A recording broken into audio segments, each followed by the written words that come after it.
Bonjour à tous et merci de nous rejoindre sur ce nouveau segment de l'envers du terrain. Aujourd'hui, je reçois Marie-Jeanne Blin, qui est anthropologue, qui a fait sa thèse en anthropologie à l'Université de Montréal. Son doctorat portait sur les trajectoires d'intégration de médecins diplômés à l'étranger, les ressources et les stratégies mobilisées. Elle a également fait un post-doctorat où elle s'est intéressée à la mise en application de programmes en employabilité destinés aux personnes immigrantes.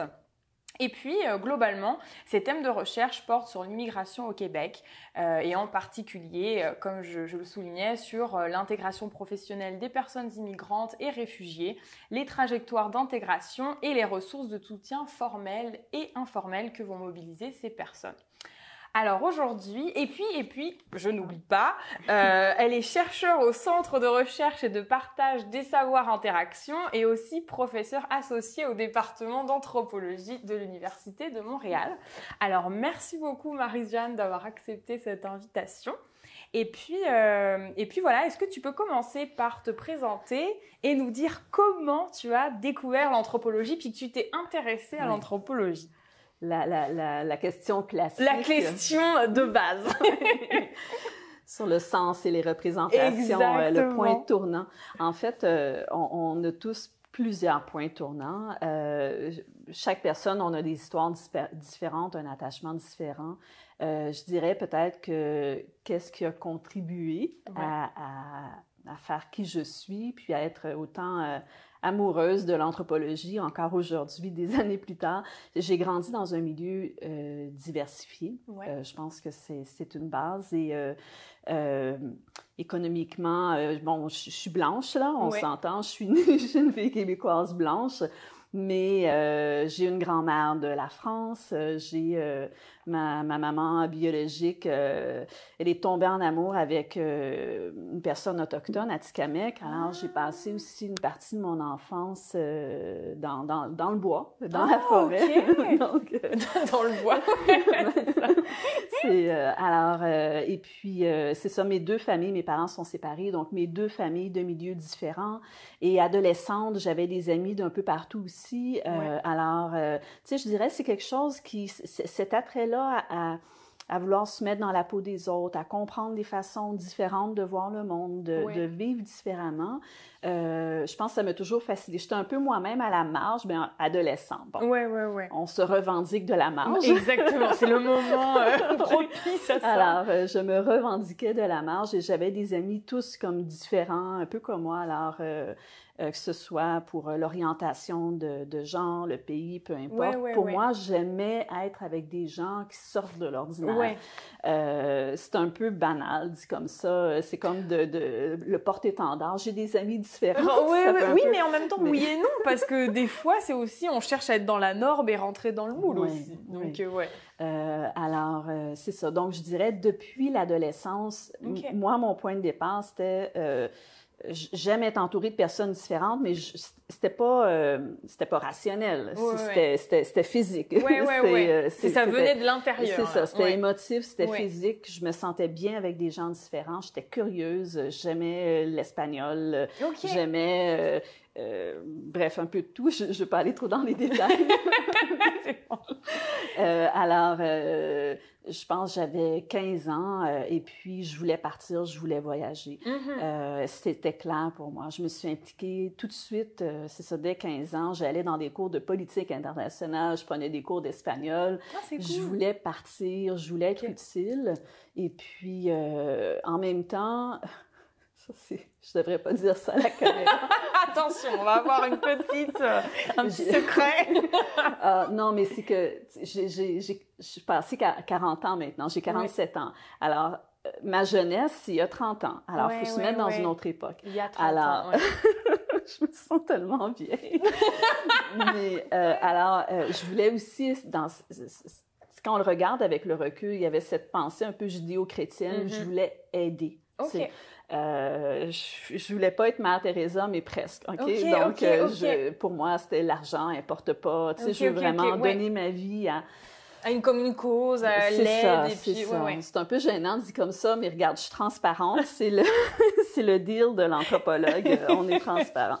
Alors c'est ça. Tout ça mis ensemble, la différence de voyage, puis aussi le désir pas de faire sa marque, mais de faire mon petit quelque chose pour changer. Là, je l'associe à la pensée judéo-chrétienne, mais assez vite quand même, j'ai été comme orientée pour avoir un esprit critique. Quand j'ai pris des cours de politique internationale, j'avais des amis qui travaillaient en coopération. Donc, à 17 ans, je suis partie en Bolivie parce que ça faisait déjà 2 ans que je m'impliquais. J'ai fait un stage de coopération. Après, j'ai travaillé à recevoir les stagiaires pendant quelques années aussi. Alors, mais pour moi, c'était clair que l'anthropologie, ça voulait dire quelque chose. Puis, à 17 ans, après ça, j'arrête parce que je vais te parler de mes autres points tournants, là. Mais à 17 ans, j'ai eu un test d'orientation professionnelle qui mettait le métier anthropologue. C'était écrit, donc ça existait. Ça existait, un métier avec tes aspirations et tes envies, quoi, finalement. Et puis, les chances d'avenir étaient de -1 par année. C'est horrible. Alors, mais comme j'étais dans la cause, j'ai dit, c'est pas grave, c'est ce que j'aime, j'y vais. Et je trouverai ma voie de toute façon. Donc, c'est un peu comme ça que... Mais alors, du coup, ça veut dire que même si tu étais en politique, que tu avais fait des choses avec la politique internationale, est-ce qu'au cégep, tu avais pris des cours d'anthropologie ou est-ce que tu te situais finalement dans tes cours? Oui. Dans les études secondaires, c'est très général. Donc, les cours de politique internationale, c'était des cours de soir. C'était C'était ton sport, finalement. Oui, c'est ça. Alors, j'avais deux soirs par semaine. J'avais soit politique internationale, économie internationale, espagnol. C'était mon implication. J'étais inscrite dans un comité pour la paix, le développement. C'est ton truc extrascolaire, c'était ça? Exactement. C'est génial. Donc, c'est progressivement, et puis après... Oui, mais je pense que j'étais déjà une petite abeille. Donc, t'as fait ton petit truc. J'aimais me tenir éveillée, j'aimais me tenir occupée. Dès qu'il y avait une occasion de s'impliquer, ne serait-ce que pour ouvrir les bières dans les parties, même si j'avais 16 ans, j'aimais ça parce que c'était des levées de fonds. Non, mais je comprends. C'est il y a 30 ans. Alors, c'est ça. Mais le cégep, j'ai fait ouverture à la vie internationale. Qui existait. J'ai fait un stage en Pologne. Et après cégep, j'ai travaillé. Donc, pendant 2 années, je suis pas allée à l'université tout de suite. Je voulais être certaine de savoir que c'était vraiment ça que j'aimais. Alors, j'ai travaillé pour une association qui n'existe plus maintenant, qui s'appelait l'Association des Hautes-Rivières pour le développement international, qui était dirigée par une personne que j'aime beaucoup, qui n'est plus, qui est Sergio Marsili, qui m'a amenée aussi à découvrir le Mexique. Donc, il y a toujours des amitiés aussi mélangées. Et qui font... Puis après, j'ai travaillé pour... En fait, le nom était très, très long, là, je vais le dire pour le plaisir de le dire, mais c'est le CQRD, THRD,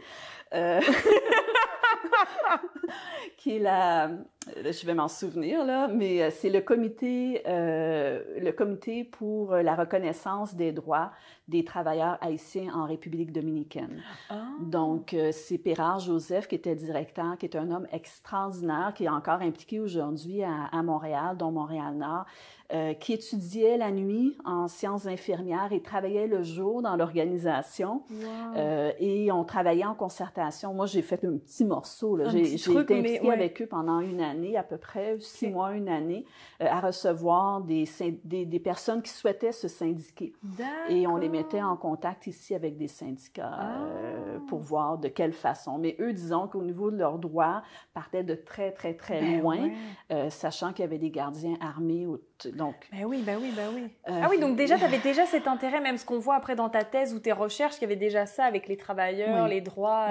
C'est qu'en fait, autant que je suis hyper studieuse, j'ai toujours été celle qui avait des bonnes notes, malgré mon milieu de vie qui n'a pas toujours été facile. Mais tu vois, j'ai travaillé, en fait, c'est qu'après mon cégep, j'ai arrêté pendant 1 an, 2 ans, parce que je me suis dit, je vais travailler pour voir si j'aime ça. Je peux pas étudier juste pour apprendre. Il faut, si je le sens, je vais continuer. Alors, j'ai fait beaucoup d'études interrompues. Le bac, c'est la même chose. Après avoir travaillé en coopération internationale, j'ai dit, là, c'est beau, c'est l'anthropologie. Je suis certaine, j'aime ça. Et puis, là, j'ai fait 2 ans en anthropologie. J'ai lâché après 2 ans. Je suis allée au Mexique pendant quelques mois, rejoindre Sergio, notamment, mon ami mexicain. J'ai vécu toutes sortes de choses. Et quand je suis revenue, j'étais tombée en amour avec le Mexique, pour ne pas dire un Mexicain. Mais on s'est pas revus, mais c'était vraiment... c'était vraiment ça. Alors, j'ai fait études hispaniques parce que je me disais, seulement apprendre la théorie en anthropologie ne m'aidera pas à comprendre les gens, à entrer en contact avec eux, à dialoguer, tout ça. Alors, ça m'a permis d'apprendre l'espagnol, mais aussi en même temps d'entrer dans un univers avec littérature hispanique. En fait, on apprend l'histoire, on lit, il y a la filmographie, il y a la musique, il y a tout. Alors, on entre dans l'univers latino-américain. C'était... ça devait être quelque chose de super intéressant. Ah, j'adore. J'y retournerai demain. Ben oui, parce que je crois que ta maîtrise, du coup, elle est faite au Mexique, si je ne me trompe pas. Non, j'ai tout fait, en fait. C'est un peu... J'étais persuadée. C'est un peu ma peine. C'est pas ma peine ou mon deuil, mais j'ai toujours voulu partir. Je suis jamais partie. Jamais. À part pour des petits stages. J'ai toujours travaillé à recevoir, finalement. Que ce soit des stagiaires étrangers. Et puis, finalement, après, j'ai travaillé auprès des personnes immigrantes. Après mon bac, j'ai travaillé encore 2-3 ans avant d'aller à la maîtrise. Et je travaillais au niveau à accueillir finalement des personnes immigrantes qui venaient tout juste d'arriver. D'accord. Mais c'est génial. Donc, c'est l'exception. Tu n'as pas fait de terrain ethnographique à l'étranger. Non. Mais c'est génial, du coup. Tu vas pouvoir nous parler de vraiment comment tu as fait tes terrains ici. C'est terrain de proximité. Ben oui. Et surtout, en fait, c'est ça. Tu sais, quand on parle, on est lié à une émotion. Si je saute à mon mémoire, en fait... ce qui m'a amenée à me dire, OK, là, je travaille. OK, j'étais une jeune adulte de ton âge, je sais pas. J'ai 29. Je peux le dire. Un peu plus jeune. Mais j'ai commencé à travailler, j'avais, je sais pas, autour de 25 ans, 24-25 ans.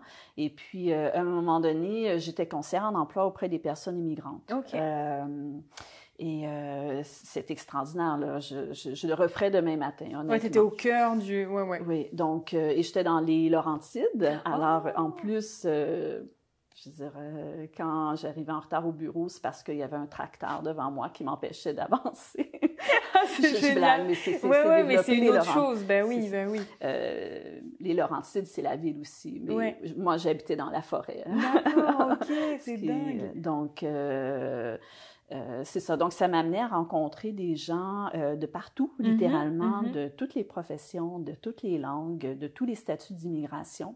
C'est cool. Oui, non, c'était... C'est marrant qu'ils venaient aussi dans les Laurentides et pas nécessairement à Montréal. C'est parce que les politiques cherchaient à les mettre ailleurs. C'est que quand on est à Montréal, on pense un peu qu'on est centre du monde. Oui, non, mais c'est vrai, en fait. Hein. Le centre du Québec, on va dire. Le centre du Québec, quand même. Je veux pas.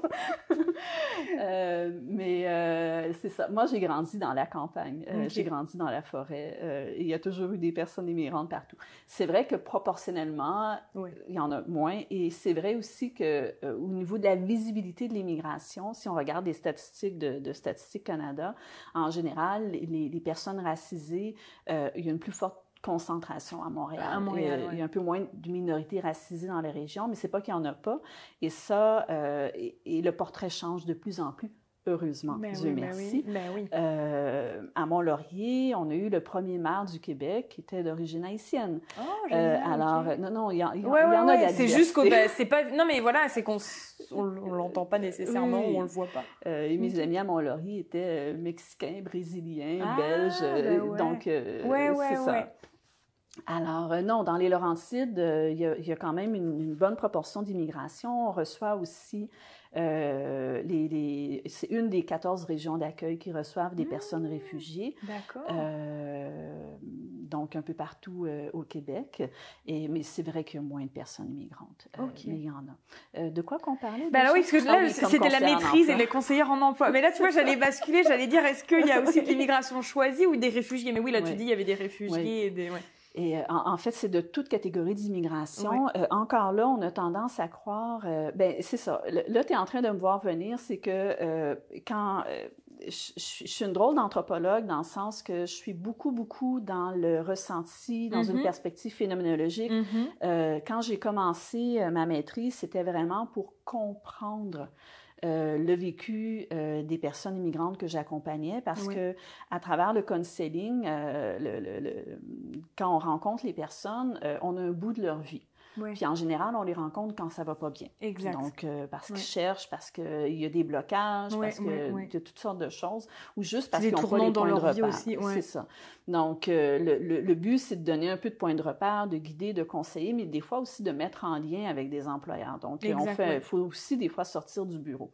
Ça, c'est pas ma perspective personnelle, c'est la perspective des organismes d'accueil. De comment ils fonctionnent. Ou en employabilité, surtout en région. Donc, je travaille encore dans le milieu, je suis très fière.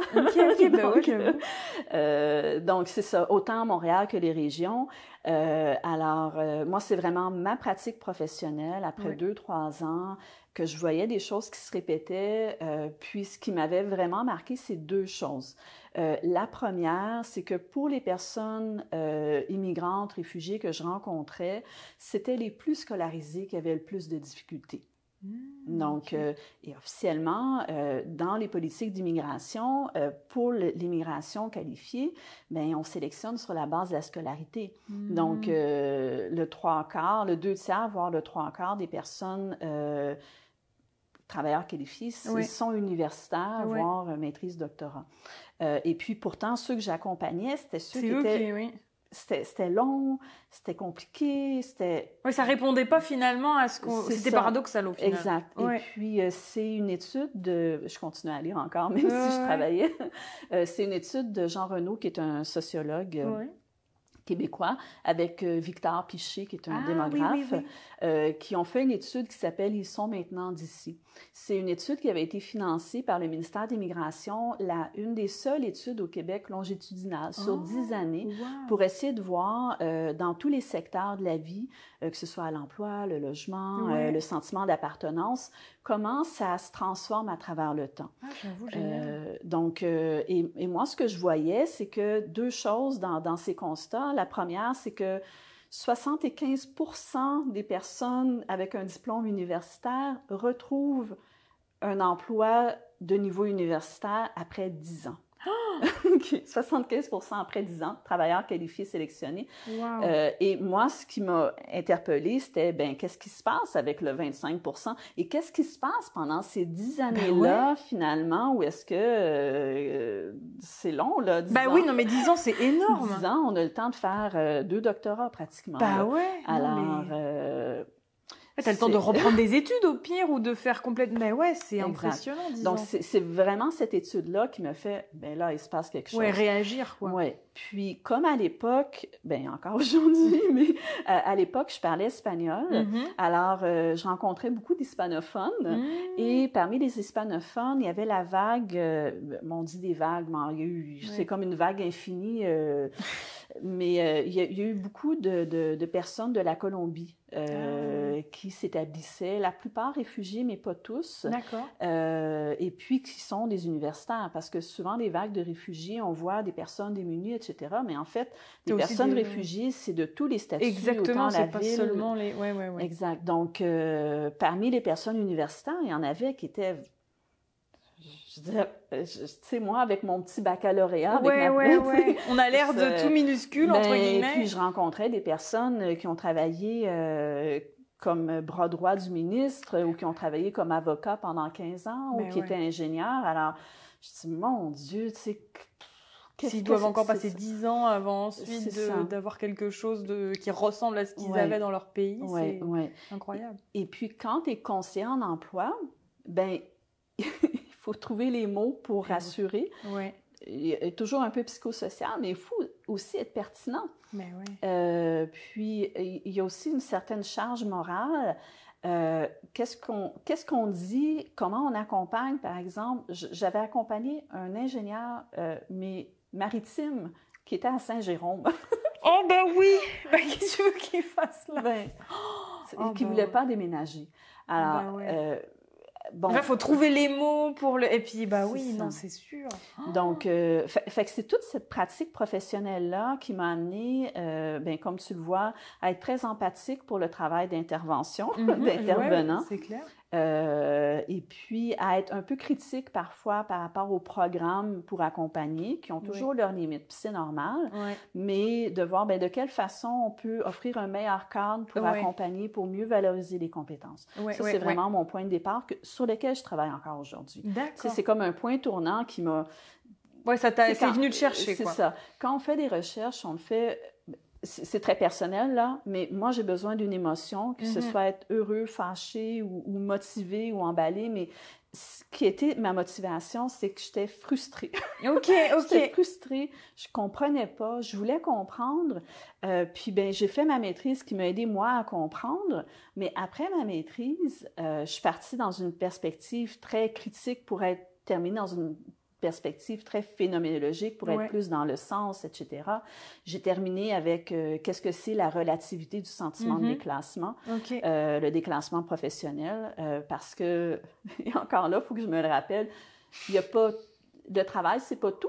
On peut trouver nos satisfactions ailleurs ou en travaillant différemment, ou même si c'est pas le même poste ou le même statut, on peut être heureux avec nos collègues, on peut être heureux parce que c'est un emploi qui est moins stressant, ou on peut être heureux parce qu'on est dans un milieu qu'on apprécie, ou on peut être heureux parce que ça nous donne un salaire, puis que nous, ce qu'on aime faire, c'est l'équitation la fin de semaine. Voilà. Donc, mais ça change en fonction des gens, exactement. Donc, j'ai terminé avec la relativité du sentiment de déclassement au niveau de ma maîtrise, mais c'est une maîtrise. Alors, tu restes quand même dans un...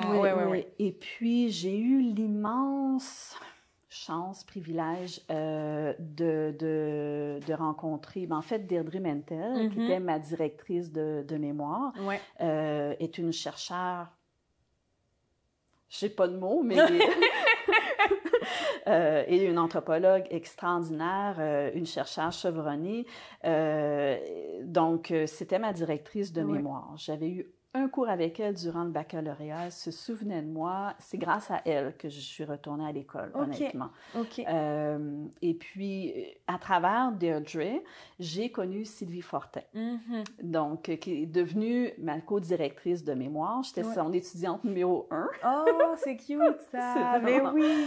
Et ensuite, j'ai fait mon doctorat avec Sylvie Fortin. D'accord. Mais ce que je disais par là, c'est que toutes les deux, elles m'ont permis d'avoir des expériences au niveau de la recherche. D'accord. Mais en étant au niveau maîtrise. Alors, assez rapidement, donc là, il faut savoir, donc je travaille à temps plein, je fais un mémoire et en plus, j'accepte des contrats de recherche à temps partiel. Parce que j'ai pas d'enfant encore à l'époque. OK, je me disais, mon Dieu! Parce que mon but, c'était de savoir, est-ce que j'aime la recherche? OK, donc là, tu voulais vraiment te mettre à t'imprégner, t'immerger pour voir ce que ça allait donner. Exactement. Donc, ils m'ont donné la chance de le vivre. J'étais à la coordination du groupe de recherche Ethnicité et Société, qui est devenu le groupe de recherche Diversité urbaine, qui existe encore aujourd'hui. Et c'est ça, j'étais à la coordination, ce qui m'a permis de rencontrer plein de chercheurs.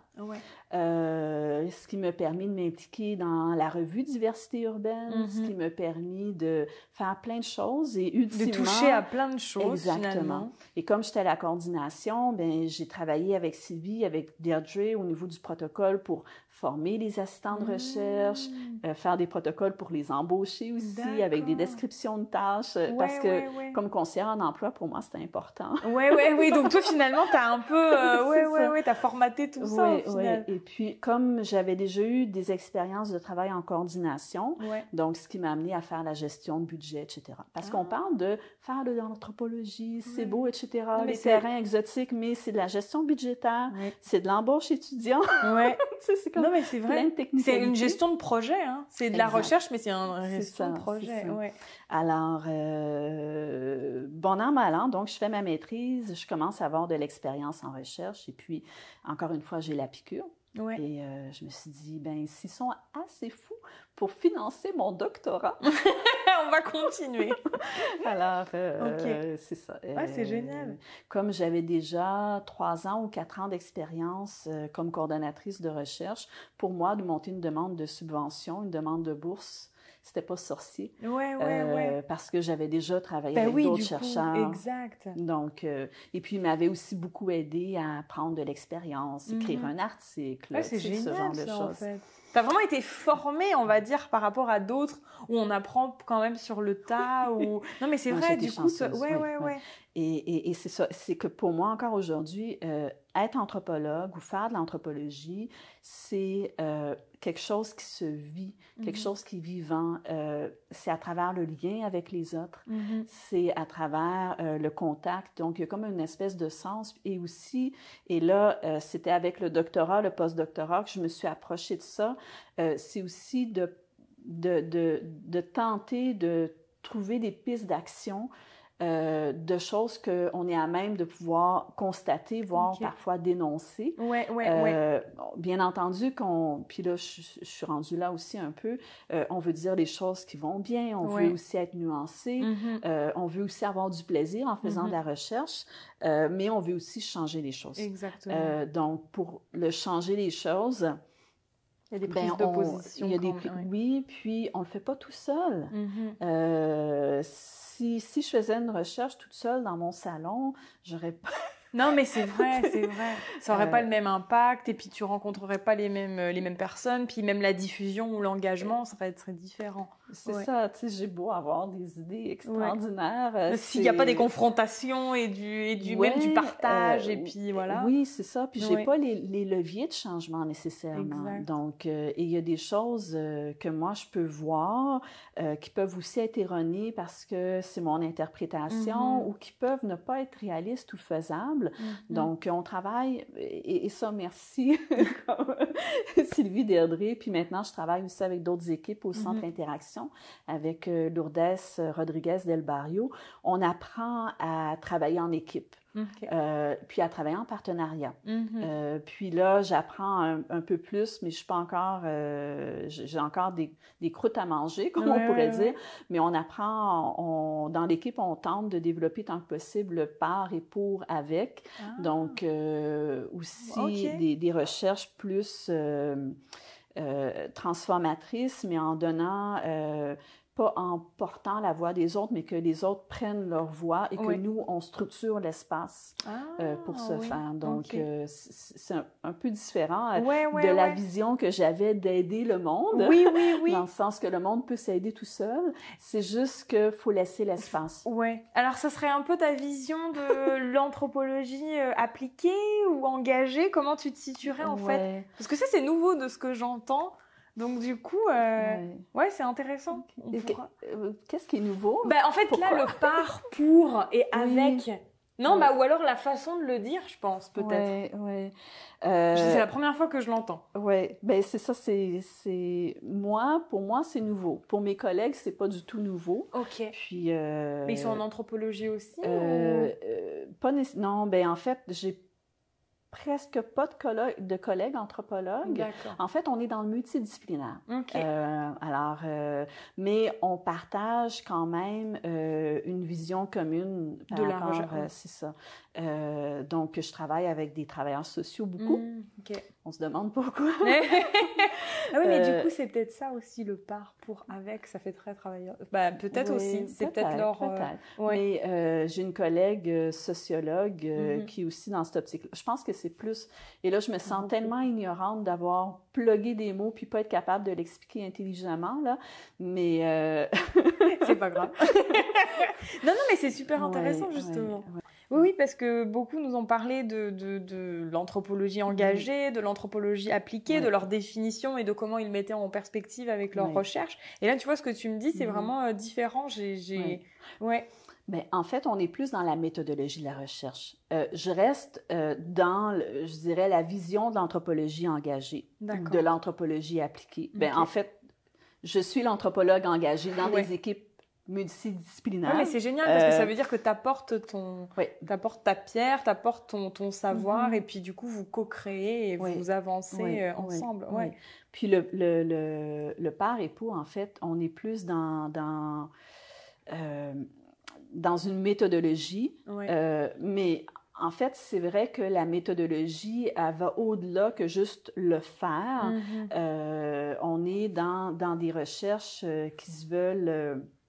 des recherches transformatives ou des recherches actions, des recherches partenariales. Donc, c'est dans ce sens-là qu'il y a un espace. Et je dis, ça va au-delà de la méthodologie parce que quand on réalise des recherches engagées, je peux être une personne engagée toute seule qui va naviguer dans ma recherche, qui va rencontrer des gens, qui va écrire, qui va faire des théâtres, tout ça. Mais quand on est dans une recherche action ou une recherche participative ou en partenariat, là, c'est pas juste qu'on va laisser un espace aux autres. Non. C'est aussi qu'on va penser la recherche depuis le tout début jusqu'à la fin, où le chercheur a un rôle parmi d'autres à jouer. Mais c'est pas l'unique joueur. Donc... OK. Ben là, je suis en train de réfléchir. Je me dis, alors, est-ce que tu serais plus dans la déduction ou l'induction? Parce que là, je me dis, si tu prévois même la fin, est-ce que c'est d'un point de vue méthodologique ou tu laisses quand même les données parler, Non, c'est qu'on prévoit pas la fin. C'est que c'est du début à la fin, on ne sait pas. Okay? D'accord, OK. Mais tu sais qu'il y a un cadre, entre guillemets, mais... Oui. Mais c'est-à-dire qu'on peut pas juste amener... de dire on fait une recherche participative parce qu'on fait des groupes de discussion. C'est pas ça du tout. Les recherches participatives ou les recherches actions, c'est dès le moment qu'on pense l'idée. En fait, c'est même pas nous, des fois, c'est ensemble. Ensemble, on détermine ce sur quoi on travaille. D'accord. C'est quoi la priorité? Et en fait, le chercheur devient un peu au service au service de la cause, au service de la recherche, des partenaires, et on travaille ensemble, finalement. Et là, je dis partenaires, mais ça peut être les personnes concernées aussi qui disent, ben moi, c'est ça que... Et le chercheur devient un facilitateur.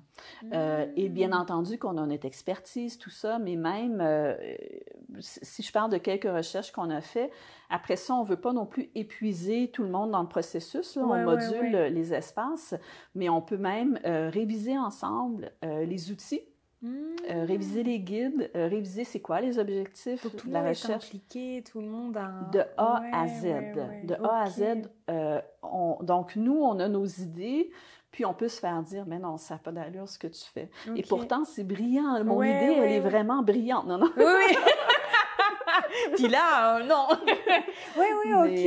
Alors, ça prend énormément de flexibilité, d'intérêt, d'écoute, de négociation, et le chercheur est un joueur parmi d'autres. Oui, c'est ça ce que j'allais dire, parce que finalement, là, tu vois, je me suis dit, ça, c'est quelque chose que tu as découvert après ton doctorat ou que tu avais commencé avant? Je l'ai découvert après mon doctorat. Disons que la maîtrise, tu sais, si j'ai à faire une typologie inventée, a posteriori, c'était pas ma façon de le voir à l'époque, mais disons que ma maîtrise, c'était une recherche plus appliquée. Anthropologue. Ben, quoi que c'était... Bon, mettons, pour l'exercice. Mon doctorat, j'ai fait une recherche engagée. D'accord. J'étais seule sur mon terrain. C'était mon idée. C'était la rencontre avec un médecin qui m'a amenée à voir que... Puis je voulais changer les choses. OK. Mais c'est parti de moi. C'est parti de toi. Puis, j'ai quand même, j'avais un contact quand même tout le long de mon doctorat avec des personnes de l'hôpital Sainte-Justine. J'étais avec l'unité de pédiatrie interculturelle. J'étais avec la table de concertation des organismes au service des personnes réfugiées et immigrantes. J'ai donné des formations, des ateliers, en fait, de réflexion à des conseillers en emploi. Mais la recherche, c'était mon idée. Oui, c'était toi. Et en partie de Sylvie. Parce que, comme j'étais en anthropologie de la santé aussi, mais c'était pas... Et pour le post-doctorat, j'ai vraiment eu la chance. Bon, le post-doctorat, je m'étais dit, là, j'étais beaucoup dans le récit de vie des personnes, les stratégies, tout ça. J'ai mis en lien avec toutes les difficultés plutôt macro-sociales. Donc, j'aimais beaucoup la question des échelles d'observation. On pourra en parler tout à l'heure. Mais je me suis dit, il faudrait que je m'intéresse, même en étant anthropologue, qualitativiste, inductif, avec vraiment, pour moi, c'est le sens des représentations, les trajectoires qui m'intéressent, mais le politique est trop fort. Alors, j'ai décidé de faire mon post-doctorat sur les programmes en employabilité. Dans une perspective beaucoup plus ouverte, où est-ce qu'on prend en compte non seulement la perspective des personnes immigrantes, mais aussi des intervenants, et ensuite également des employeurs et des personnes qui sont les porteurs de programmes. Ah, c'est génial ça, donc, du coup. J'étais très, très, très, très chanceuse. Et mon post-doctorat, qui est un point tournant vraiment important dans ma vie, c'est que grâce à Marie-Claire Rufagari, qui est la responsable de la formation à la TCRI, la table de concertation dont je ne répéterai pas le nom que je viens de dire il y a quelques instants.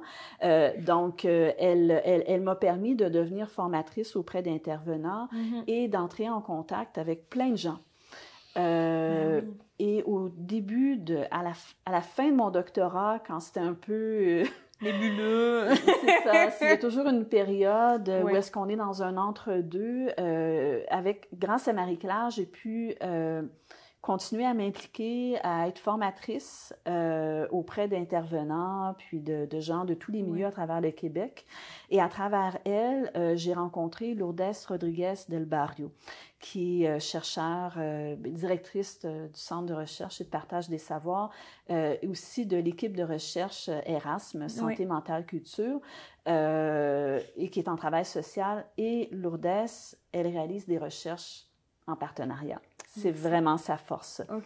Et quand j'ai commencé mon post-doctorat, avec cette idée-là un peu nébuleuse de faire sur la mise en application des programmes, Marie-Claire avait... je suis en train de raconter les coulisses de la recherche. Ben oui, mais c'est ça, en fait. C'est génial. Marie-Claire avait échangé sur le fait que ce serait intéressant d'avoir une recherche pour mieux comprendre les expériences particulières des personnes réfugiées.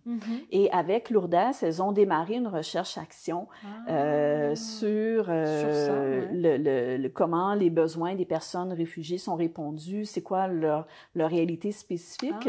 Et comme moi, j'avais un projet de postdoctorat, je suis devenue boursière entre-temps, mais j'avais un projet de postdoctorat qui portait... C'était les personnes réfugiées, mais je me suis dit, j'ai tout mon temps. Moi, mon travail comme postdoctorante, c'est d'être disponible, en fait, pour les partenaires, les acteurs. Alors, je leur ai dit, si vous voulez, moi, je peux m'impliquer à temps plein sur le projet. Et puis, tout ce que je demanderais peut-être avec la demande de subvention, c'est peut-être de payer une transcriptrice parce que c'est pas la partie qui m'intéresse le plus. Mais sinon, puis les frais de transport, les per diem pour les participants. Donc, dans mon post-doctorat, j'étais super chanceuse parce que j'ai été formée par Lourdes. C'est elle, puis Roxane Caron également, que j'ai connue, qui est une autre chercheure avec qui je travaille depuis, qui est à l'École de travail social.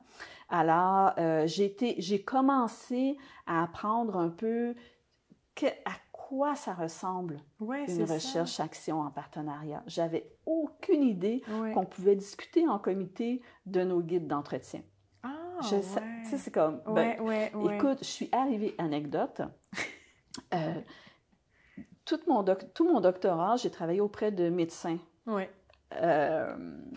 Donc, puis j'étais dans un milieu universitaire tout le temps. Tu sais, j'ai beau dire, moi, l'université, ça m'intéresse plus ou moins, j'étais comme hyper formatée. Et même dans les entretiens, j'avais mis dans le guide d'entretien pour des personnes réfugiées, tu sais, je veux pas dire que, je dirais des personnes réfugiées très qualifiées, là, mais moi, ça faisait des années que j'étais avec des universitaires. Alors là, dans le guide d'entretien, quelle est votre profession? Tu sais, ben oui, vraiment des choses très standardisées. Quelle est votre profession? Quel est votre niveau d'études? C'est ça. Mais évidemment, c'est des questions plus ouvertes, mais tu sais, maintenant, j'ai appris à... Puis même récemment, j'avais une recherche avec un participant, tu sais, c'est comme, ben, quand tu avais à vivre dans les camps, tu sais, qu'est-ce que tu faisais pour tous les jours mettre un peu de pain sur ta planche? Tu sais, comment tu t'es débrouillé un peu à travers les années pour trouver de quoi vivre? Tu sais, il y a vraiment une grosse différence, là. Non, mais c'est clair, c'est pas du tout la même réalité. Donc, le comité, ça a permis de revoir tous ces détails-là. En disant, s'adapter à... C'est ça. Ben, c'est parce qu'à un moment donné, Marie-Jeanne, t'es pas dans... Regarde, retourne sur Terre, là. On parle pas de profession, là, tu sais, ça. Donc... C'est comment ils survivent, quoi, finalement. Ben... Certains sont professionnels, mais pas tous.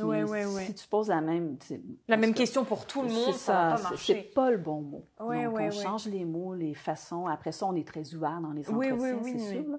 Mais alors, j'ai appris à travailler en comité, finalement, aussi simple que ça. Et j'avais pas encore conscience à l'époque qu'il faut pas non plus trop épuiser les comités.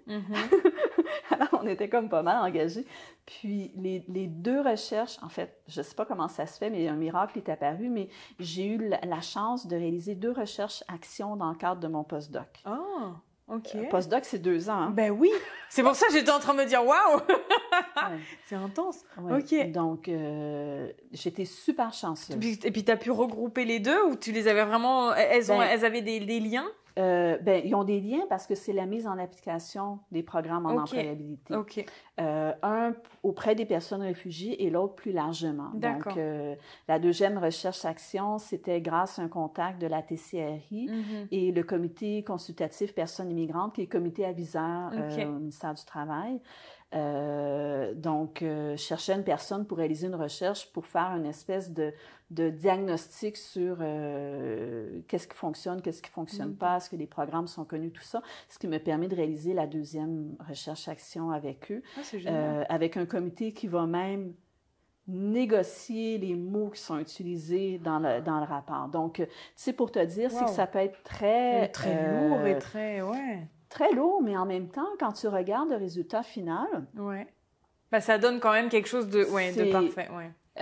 Oui, puis en même temps, et ça, j'étais vraiment très fière, c'est que là, si on saute de recherche, pour la recherche avec le Comité consultatif personnes immigrantes, c'est même pas moi qui ai présenté le rapport. Pour te de dire. Vrai? Alors, j'étais super fière parce que pour moi, je me dis, il y a eu une réelle appropriation. Ouais, c'est vrai, j'avoue. C'est pas juste ma recherche. Non. Elle est partagée. Exact. C'est donc, et c'est vrai que ultimement, qui je suis, moi, pour changer les choses? Si chacun surtout met... toute seule, tu peux... voilà. Exact. Donc, autour de la table, il y avait des représentants syndicaux, il y avait des gens du ministère de l'Immigration, il y avait des représentants des chambres de commerce, des représentants des organismes communautaires, etc. Donc, c'était vraiment diversifié. Alors, si tu te dis qu'il y a un rapport qui était suffisamment consensuel pour être publié avec le nom de tout le monde. Ouais, c'est quand même pas... Non, c'est vrai. Donc, c'est vraiment cool, ça. Donc, parce que c'est pas tout le temps que ça se passe... Oui, ça se passe pas toujours comme ça. Ben, en fait, c'est qu'on apprend à... Et c'est l'art de réaliser des recherches-actions aussi, ou des recherches en partenariat. Merci, Lourdes. C'est que... l'objectif, c'est pas nécessairement d'être consensuel sur tout. L'objectif, c'est de s'entendre sur ce qui est important. Et ensuite, il peut y avoir des perspectives différentes qui vont émerger, qu'on va nommer perspectives de... Tu sais, comme on fait en anthropologie critique. Ouais. Tu dis, voilà, il y a ça. Il y a ça, il y a ça, il y a ça. Et puis... ça vient de là. Ça, c'est la perspective portée par tel secteur. Puis, on identifie les points de dissension. Mais à travers les points de dissension, on sait que c'est important. Le consensus, c'est qu'on est sur quelque chose qui a une importance pour tout le monde, même si on n'a pas le même regard dessus. Voilà, exactement. Ça reste important. Puis après ça, ben, c'est de voir, maintenant qu'on sait que c'est important, est-ce qu'on pourrait déterminer des objectifs communs, même si on... Même s'ils sont pas... Oui. Même s'il y a de la différence, entre guillemets. C'est ça. Ah, c'est génial. Et, mais... c'est pas... Tu sais, quand on est chercheur, on observe, on apprend, et il faut aussi apprendre. On l'est tout le temps. Ça fait partie de nous, de notre formation, puis je trouve que c'est fondamental. On apprend à être observateur, on apprend à être humble, on apprend à ne pas s'arrêter aux évidences et à justement reconnaître qu'il y a des perspectives différentes. C'est de force quand on travaille dans des recherches comme ça, partenariales, parce que on ne prend pas personnel, premièrement. Non, c'est ça. Non, mais c'est vrai. Donc, et puis, on est capable de le voir, de le percevoir avec un certain recul. Donc, je pense qu'au niveau de la formation en anthropologie, qu'on peut avoir dans d'autres disciplines aussi, là, mais c'est qu'on apprend à ne pas se poser comme un expert. Ah ouais, alors du coup, ça vient faire changer les choses qu'on a sur ce podcast, parce que finalement, même l'idée... Non, mais c'est vrai, parce que tu vois, à t'écouter, je me disais, est-ce que tu t'identifies comme anthropologue ou comme chercheur ? Parce que du coup, où est-ce que tu te sers de ton bagage anthropologique pour faire tes recherches-actions ? Ça, je me suis dit, où tu te situes là-dedans ? Ben, même si c'est... Parce que tu n'es pas dans le modèle classique des recherches anthropologiques, finalement, entre guillemets, parce qu'on n'est plus non plus dans le classique, mais tu vois, la manière de faire ta recherche, comment tu le vois ? Je suis vraiment 100% anthropologue. Ah! Je suis 100% chercheur. OK. Ça, c'est bien. OK, donc là, ça fait 200%. Et c'est par mon travail d'intervention que je fais la recherche comme je fais maintenant. OK. Donc, tu sais... Avant, j'écrivais identité avec un S. Et c'est une collègue qui me disait, ben c'est parce qu'on en a juste une identité. Si on a différentes facettes de l'identité qui font qui on est. Alors, pour moi, c'est un ensemble, en fait. Et il n'y a pas... pour moi, il n'y a pas de frontière à avoir. Tu sais, peut-être qu'il va y avoir, selon le moment où on se positionne, on va... par moment, se présenter plus comme anthropologue, par moment, se présenter plus comme chercheur. Tu sais, on est dans l'interactionnisme. Oui, c'est ça. Donc, on y va, d'une part, par rapport à nos interlocuteurs, voir ce qui fait le plus sens, mais aussi pour nous-mêmes. Je peux pas, par exemple, il y a certains moments que on est beaucoup sur le terrain, puis on fait sens, puis à un moment donné, il faut se distancier. Donc, mais nos distanciations ne se font pas physiquement parce que je ne vais pas... parce que tu es toujours... C'est ça, je ne vais pas au Pérou. Moi, c'est la rue d'à côté, voire j'ouvre l'ordinateur, puis c'est mon collègue de l'autre côté de l'écran maintenant. C'est vrai. Alors, la distanciation, elle est mentale, ou est-ce que là, quand on va aux analyses, ou on fait de la distanciation aussi en parlant aux collègues, en créant des caisses de résonance pour... essayer de dégager nos implicites, essayer de voir qu'est-ce qu'on n'a pas couvert, qu'est-ce qu'on n'a pas vu, qu'est-ce qu'on n'a pas entendu. Donc, cette distanciation-là se fait dans le dialogue, se fait dans l'introspection, puis se fait dans les allers-retours aussi. Donc, mais j'ai pas 36 identités, mais j'ai des identités simultanées, certainement. Puis en fonction du milieu dans lequel tu vas être et les gens que tu vas avoir en face de toi et ce sur quoi tu vas chercher. Mais pour moi, anthropologue et chercheur, c'est pas deux choses différentes. Pour moi, anthropologue et chercheur, c'est la même chose. J'aurais plus tendance à faire comme anthropologue-chercheur d'un côté, puis de l'autre côté, par exemple, de mettre intervenante. Pour moi, ça, c'est deux... C'est deux choses... Ouais, mais en même temps, l'un et l'autre vont être quand même alignés sur certaines choses, mais ça ferait comme deux pratiques différentes, peut-être. C'est ça. Être intervenant puis être anthropologue-chercheur, c'est une autre façon d'entrer dans l'univers puis d'interpréter. Et puis, il faut dire aussi que les années passent et ça commence à faire longtemps que j'ai été intervenante. Ouais, non, j'avoue. Même si j'y reviendrai demain matin, honnêtement. Mais c'est ça. Donc, pour toi, tu voyais ça différent? Je sais pas, c'est la manière dont tu m'expliques les choses. J'ai l'impression que... Non, je sais pas, même la manière dont tu vois ta recherche, comment tu l'expliques. Et tu vois, c'est pour ça que je me disais... Comment tu as pu même switcher entre ce que tu as fait au doctorat et progressivement ce que tu as fait au postdoc, même ta façon de ton statut de chercheur, parce que là, tu disais qu'après, tu n'es plus tout seul, tu es dans les comités, tu es tout ça. C'est en ça où, tu vois, j'ai l'impression que peut-être, évidemment que quand on est anthropologue, on fait de la recherche, mais là, c'est vraiment, j'ai l'impression que ta façon de faire la recherche, elle est très standardisée, entre guillemets. Ouais. Ou alors c'est moi la façon... Tu sais, par exemple, avec l'anthropologie, j'ai l'impression qu'on laisse plus les choses... Évidemment qu'on a quand même des guidelines et qu'on fait nos choses, mais j'ai l'impression que là, c'est différent, c'est comme super encadré.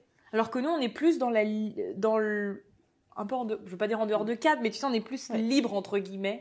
C'est un gros guillemet, parce que je veux pas dire que t'es pas libre, mais tu vois ce que je veux dire, c'est l'encadrement. J'ai l'impression qu'il est différent. C'est plus organique. Mais, voilà.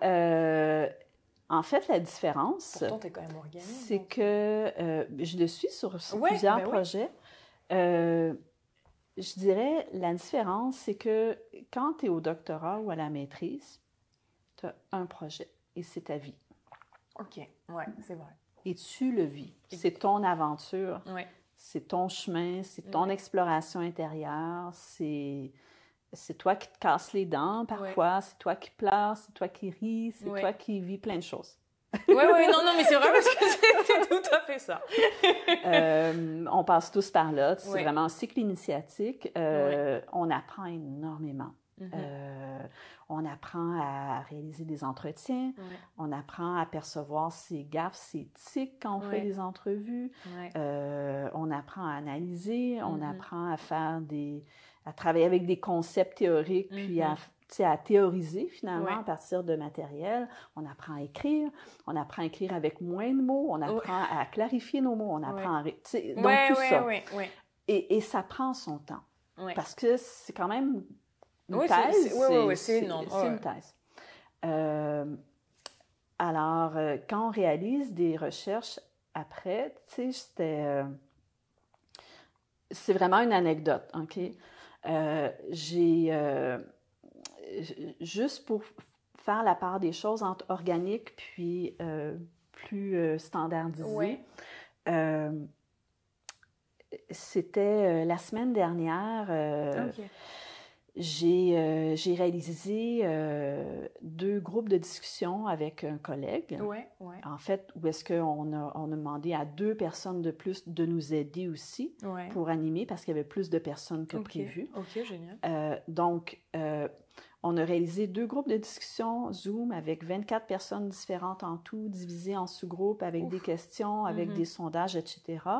Parce qu'il fallait en 2 heures chercher l'avis de 24 personnes qui provenaient autant du milieu d'éducation, des syndicats, de l'employabilité, etc. Donc, nous, on avait la pression, il faut être capable, en 2 heures, de ressortir du matériel pertinent pour que les gens autour de la table soient heureux d'avoir participé, sentent qu'ils ont eu le temps de dire ce qu'ils avaient à dire et aient envie de travailler avec nous encore après. Oh, wow! OK. Donc là, il a fallu penser à diviser en sous-groupes la structure. Là, je suis vraiment dans la mécanique. Okay? Mais le but ultime, c'est que tout le monde soit content puis veuille encore travailler avec nous après. Okay?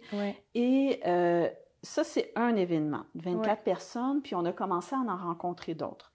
Et là, je parlais à mon collègue, puis je me disais, mon Dieu, on a déjà rencontré presque 30 personnes, même plus, en 4 mois. Oh, wow! J'ai fait plus que mon doctorat. Oui, non, mais c'est vrai, en 4 mois, ouais. Et après les groupes de discussion, le lendemain, on avait une rétroaction au partenaire dans laquelle on donnait les faits saillants. Wow. Okay. Des faits saillants, évidemment, qu'on a choisi, qui fassent sens, etc., sur des pistes de solutions. Le rythme est différent. Ben oui, c'est ça. Okay? Ouais. Il faut dire, c'est une recherche-action. Donc, ça va très vite. On a une année pour vraiment tout faire. C'est ça. Puis, on a beaucoup d'enjeux de temps, d'enjeux de quand est-ce qu'on restitue. On n'a pas un an pour analyser. On a 3 mois, puis on a des rétroactions en continu. Mais juste la mécanique du groupe de discussion, il a fallu donc qu'il y ait plusieurs personnes. Donc, c'est standardisé dans le sens que ça, c'est une recherche. Les attentes sont différentes, finalement. Les attentes sont différentes. Ouais. Et ça, c'est une recherche. J'en ai comme beaucoup d'autres. Donc, il faut apprendre à travailler en équipe. Ouais. Il faut apprendre à faire confiance, à bien s'entourer. Et puis aussi à croire au potentiel des gens avec qui on travaille. Puis à se laisser des marges de manœuvre, puis à être exigeant, accompagné. Tu sais, on est vraiment dans les ressources humaines, mais je ne suis pas une chercheure tout ça qui va réaliser ma recherche. Oui, c'est ça. Chaque recherche, on embauche 2, 3, 4, 5, 10 personnes. Et là, on se répartit le travail. Oui. Et puis, on travaille ensemble pour faire sens. Et puis, le produit final fait que c'est grâce au travail d'équipe qu'on arrive au produit final. Au bout. C'est ça. Moi, je ne pourrais pas, dans mon 24 heures dans ma journée, tu sais, mettons, en ce moment, j'ai 4 terrains simultanés. OK? 4 terrains simultanés, ça veut dire que il y a beaucoup de monde à rencontrer. Ben oui. Non, mais c'est clair. Puis aussi dans différentes langues. Là, on a également un super projet que j'adore auprès des jeunes adultes d'immigration récente, 18 à 25 ans. Et je t'avoue que j'ai comme l'impression, peut-être je me trompe, mais j'ai l'impression que pour certains de mes collègues dans la vingtaine qui réalisent des entrevues, qui réussissent plus à faire un contact significatif. Parce que, oui, parce que du coup, c'est l'âge, c'est tout ça. C'est ça. Oui. Donc, l'approche est plus facile pour eux. C'est ça. Puis moi, je termine très maternelle parce que ça peut être la personne peut être mon enfant. Puis bon, c'est pas du tout la même vibe. C'est ça. Et donc, c'est moins organique parce que les façons de faire la recherche, c'est des recherches subventionnées avec un calendrier, etc. Donc, ce qu'on apprend après le doctorat, ce qu'on apprend avec le post-doctorat et la suite, c'est qu'on apprend à travailler avec un calendrier. D'accord. Avec le doctorat, on apprend, mais on étire. Oui. Non, mais c'est vrai. Donc, on est plus flexible. Oui. Et à moins d'avoir une conférence ou un article avec vraiment une date limite, puis encore là, on négocie tout le temps, on peut se laisser aller à réfléchir beaucoup. Et écrire moins. C'est ça. Donc, et le fait d'avoir plusieurs recherches, des recherches en partenariat, il faut qu'on avance, mais il faut aussi apprendre à ne pas être le centre de l'univers. On est un parmi d'autres, puis c'est le un parmi d'autres qui fait que... ça aboutit, ça avance. Oui, puis qu'on peut aussi s'influencer positivement. Avec ma collègue Roxane Caron, j'ai été amenée à travailler auprès des personnes réfugiées de la Syrie. Et Roxane a amené puis me sensibilisé à toute la question de la perspective décoloniale, la perspective intersectionnelle et puis la perspective transnationale appliquée au travail d'intervention de façon locale. Comme anthropologue, j'avais des pistes, puis on s'entend super bien, tu sais, on se partage des auteurs, mais comment appliquer ça ici? Oui, j'ai la théorie, mais je n'avais pas toute son expérience pour articuler tout ça ensemble.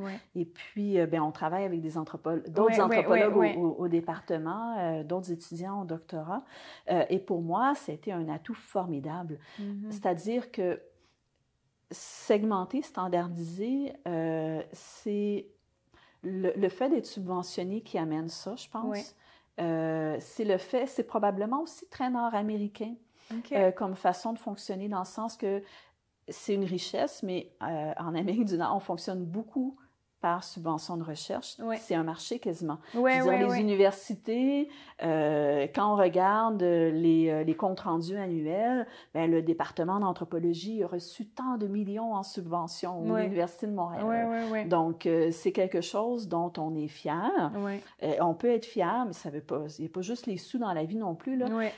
Mais tout ça pour dire que c'est quelque chose qui est valorisé dans le système. On fait des recherches... puis vous aussi donner des résultats, puis tout ça. C'est ça. Mais un des objectifs des recherches, c'est de former la relève.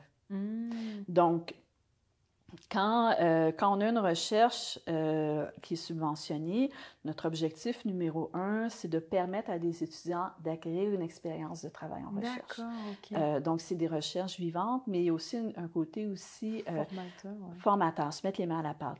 Et comment il s'appelle le chercheur de l'école de Chicago que j'adore, dont je ne me souviens pas le nom, qui disait faire de la recherche, c'est se salir les pantalons. Ah oui?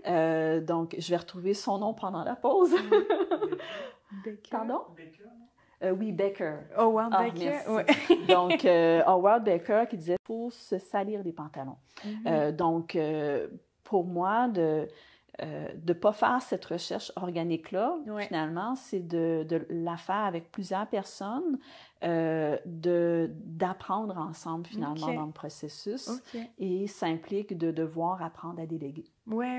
Et d'apprendre à déléguer, bien, ça veut dire que... Puis tout tourne pas autour d'un chercheur et de sa pensée, de sa réflexion.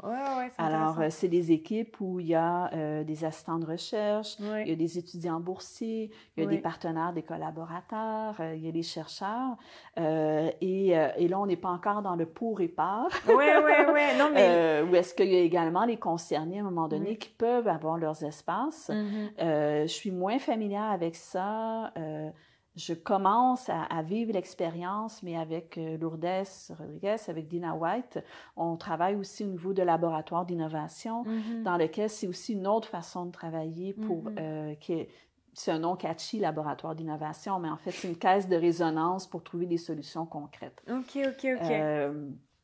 Beaucoup dans une perspective intersectorielle, donc impliquant des acteurs de différents milieux, mais pas que. Donc, tout ça pour dire, là, je suis en train de défendre... Non, c'est ça! Non, mais c'est bien parce que finalement, toi, ta façon de faire de la recherche, elle est vraiment très... comme tu dis, elles sont subventionnées, t'as des deadlines, et puis finalement, c'est comme de la gestion de projet, quoi. Mais c'est une autre facette de la recherche qui existe. Et c'est pas seulement très romantique de l'anthropologue qui est tout seul et qui fait ses petits trucs. Non, mais c'est vrai, c'est bien, en fait. Mon but, quand j'ai commencé la recherche dès la maîtrise, puis le doctorat, ce sentiment-là est devenu plus fort encore. Je voulais pas écrire un livre. Tu voulais pas faire de monographie? Mon but, c'était pas d'écrire un livre ou un rapport sur quelque chose, puis j'apporte une pierre à la connaissance dans l'univers. C'était pas ça. D'accord. Je voulais changer quelque chose. Parce que j'étais frustrée. Oui, c'est vrai. Alors, même mon doctorat, j'ai fait une thèse par article. Pour 2 raisons. Ah oui, c'est vrai. Première raison, je voulais travailler en équipe. J'avais des co-auteurs. T'es une fausse anthropologue, déjà. Donc, j'ai travaillé en équipe grâce au co-autorat. Et deuxième chose, j'ai rédigé par article parce que si je veux atteindre le milieu médical, il faut que ce soit court. C'est vrai. C'est vrai. C'est aussi parce que ton sujet, tes projets faisaient en sorte que... je comprends. C'est différent. Oui, stratégiquement parlant, sachant que toi, tu es dans ce vecteur d'engagement et d'application. Je comprends. Vraiment, toi, tu travailles avec le milieu, mais vraiment H24. Donc, en fait, non, mais c'est vrai, du coup, c'est pas la même chose que autant comme moi, là, qui suis ici à Montréal, mais pour les autres qui sont en Afrique ou je ne sais où, c'est vrai que c'est pas la même chose. Donc, peut-être que toi, t'as déjà, en fonction de ton sujet et de tes intérêts, t'avais déjà eu cette perspective de faire de la recherche différemment. Parce que le coup de faire une thèse par article, non, c'est différent. Non, mais c'est vrai. C'est pas moins de travail. C'est une position déjà. Oui. C'est un positionnement même en tant que chercheur, je trouve. En tant qu'anthropologue, tu as mis ta marque de certaine manière, ouais. Parce que du coup, c'est ça que je me demande, même les défis que tu as eu à faire ta recherche, la façon de, tu vois, penser ta recherche même au doctorat, tu as complètement après quand même changé avec le postdoc. Donc, qu'est-ce que tu voirais comme avantages, désavantages ou qu'est-ce que...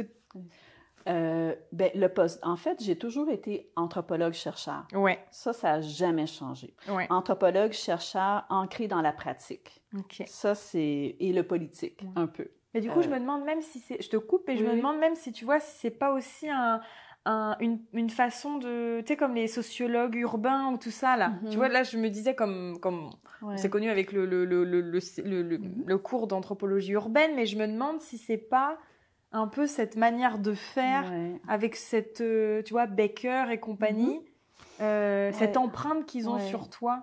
Ben, en fait, probablement que l'empreinte, ça a été mes premiers mentors avec le groupe de recherche Ethnicité-Société, avec le Centre d'études ethniques des universités montréalaises, avec le travail aussi de l'unité de pédiatrie interculturelle à Sainte-Justine. Donc tu vois, c'est ça. Donc, pour moi, faire de la recherche égale engagement, engagement égale action. Voilà, c'est ça. Et pour moi, écrire, ce n'est pas de l'action. D'accord, ok. Et écrire, c'est intéressant. Oui, il faut le faire, on le fait parce qu'on transmet notre pensée, on le fait de façon rigoureuse. Mais, tu sais, on parle des livres, on parle des articles, mais en fait, tu sais, pour chaque recherche, je fais plus de restitution par atelier, de réflexion, par rencontre, que, tu sais, disons que j'ai mettons, une recherche, j'ai des façons très quantitatives, là, j'ai l'air hyper pragmatique, calculatrice, mais disons qu'une recherche, c'est 3 articles, puis à peu près 12 présentations, dont 3 scientifiques et le reste des ateliers de restitution avec les partenaires, les intervenants, les gestionnaires, voire l'organisation de forums d'échange. Donc toi, tu as déjà un plan d'action tu sais en fait que tu vas redonner à la communauté, entre guillemets, qu'il va y avoir des... Ouais, c'est ça. Que tu vas faciliter, quand tu disais qu'aussi c'est un travail de facilitateur, mais c'est ça en fait, toi. Et c'est que je ne redonne pas à la communauté. Je travaille auprès de la communauté. En plus, et c'est eux qui me facilitent l'espace. Ouais, tu vois, c'est... c'est vrai. Non, mais c'est vrai, du coup. Fait que c'est... et en fait, c'est eux qui me font le privilège qu'on de bien vouloir, en plus, de travailler. Mais on travaille sur des choses qui sont pertinentes, puis pour eux, qui font sens, là, mais on a tous... Tu sais, je suis très cartésienne. Il faut comme tout le monde priorise un peu son temps, tout le monde est surchargé. Donc, on travaille sur des choses qui font sens pour tout le monde. Et rien n'empêche quand même. Et là, je veux pas... Là, tu sais, je m'écoute parler, puis je suis comme très dans un sens, mais rien n'empêche non plus qu'on peut avoir aussi nos propres espaces d'intérêt personnel qu'on développe. C'est-à-dire qu'on n'est pas des robots. On n'a pas à être d'accord avec tout le monde ou à suivre les lignes de pensée de tout le monde. On peut aussi éventuellement se donner des espaces où... pour avoir sa propre... c'est ça. Comme, je sais pas, là, je pense à une collègue, mais je dis une collègue... C'est un peu prétentieux, mais je pense à Francine Saillant, une anthropologue à l'Université Laval que j'admire, qui était aussi une personne que j'ai beaucoup lue avec Gilles Bibeau aussi. Mais Francine Saillant vient tout juste de co-réaliser ou coproduire, je ne vais pas dire de bêtises, un documentaire sur la santé mentale avec très artistique, incroyable. Mais c'est que, ce que je disais par là, c'est qu'on peut aussi se dégager des espaces de plaisir dans tout ce qu'on fait. C'est un documentaire militant, c'est un documentaire artistique aussi. Donc là, il y a eu son... Donc, et je l'admire pour ça, puis je ne suis pas encore rendue là parce que je suis en début de carrière avec mes millions de projets, mais... Tu sais, je te vois réaliser des podcasts, j'ai des collègues qui réalisent des podcasts aussi. Alors, je me dis... On a besoin de beau aussi dans la vie, on a besoin de choses... Qui nous font plaisir et qui... déjà avant tout. Oui, mais est-ce que aussi ce plaisir-là, je me disais, si par exemple, toi, tu travailles vraiment en collaboration et que, comme tu dis, tu devais... vous devez quand même vous entendre sur des choses parce que vous êtes plusieurs. Donc là, vous allez publier sur quelque chose et donc c'est tous ensemble. Et puis voilà, faire les présentations...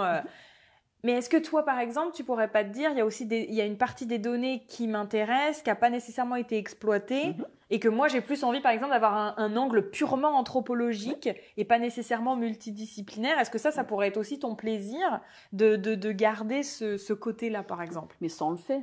On le fait, c'est dans l'écriture. C'est-à-dire que chacun, quand on écrit des articles, au-delà du rapport qui est plus descriptif, quand on écrit, il y a, même si on est, je suis un peu folle avec ça, on est 8 co-auteurs, parce que pour moi, c'est important la reconnaissance de tout le monde.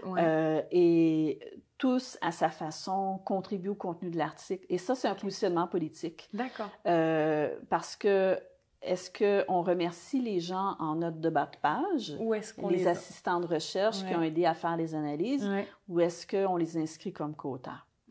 Est-ce qu'on remercie les partenaires d'avoir contribué à alimenter notre pensée, ou est-ce qu'on les inscrit comme co-auteurs? Donc, ça, c'est des questionnements. Il faut en discuter entre nous. Il n'y a pas de formule magique. Mais bien entendu que quand je suis premier auteur, c'est moi qui, en bon français, qui lead, c'est moi qui donne le ton et mes co-auteurs vont passer derrière. Mais sinon, c'est toi qui as la première.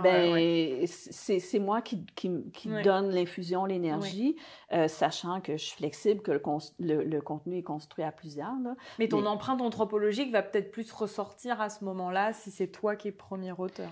Elle peut ressortir n'importe quand, là. Mais c'est sûr que si je suis quatrième auteur, certainement que le cadre théorique est un peu moins. Oui, c'est vrai, exactement, à ce niveau-là, oui. Mais nos projets sont faits collectivement, donc...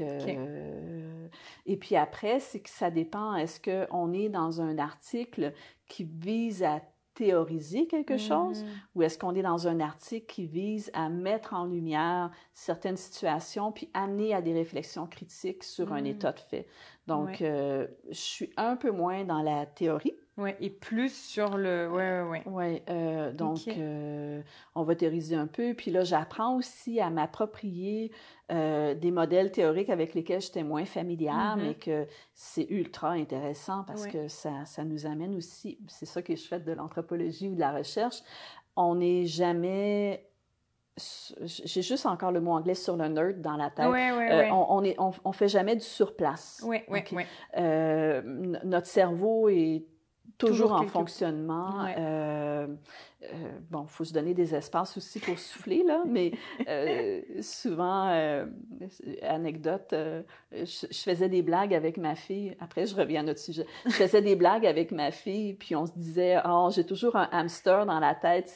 Puis ma fille me répond, c'est pas un hamster, c'est une famille de hamsters. Puis il y a même le grand-père dans la roue qui spinne. Ils sont tous là. Il n'y en a pas qu'un. C'est excellent. Alors, il y a toujours cette espèce de processeur qu'il faut à un moment donné arrêter. Il faut l'arrêter. Mais bref, donc mais c'est ce que j'aime de la recherche, de l'anthropologie. L'anthropologie, pour moi, c'est la partie vivante, proximité, émotion, esprit critique, positionnement. Donc, c'est une science du vivant, c'est une science de la proximité de maintenant. C'est toujours comme ça que je l'ai vécu.